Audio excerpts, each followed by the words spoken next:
Hey guys, welcome to another property showcase by propertycozy.com. Located at Salt Hill in the cool hills of St. Andrew, in a community of 12 homes and the famed Blue Ridge restaurant, and just 30 minutes from Papine, is this amazing find called Stone's Throw.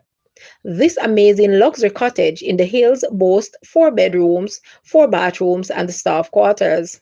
This can be called the house that Jack built out of love and a passion for hills, and of course, the cool, salubrious climate.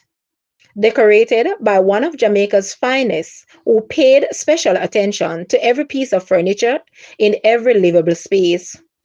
It is entertainment galore with built-in bar and patios with views of the Blue and the John Crow Mountains and the Misty Valley. The floor space is 4,000 square feet and the land size is 0.72 acres. This house is being sold furnished except for a few very personal pieces. Call today to arrange a viewing. Guys, let's take a look at this cottage and please watch the entire video for more details at the end.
The asking price for this cottage is US 800,000, Jamaican 126.2 million, Canadian 1.14 million, or 621.7 thousand pounds. To purchase or make an offer, please take a look at your screen, or you may visit the description area below for full details. If you like this video, please hit the like button and also share with a friend. Thanks for watching, guys.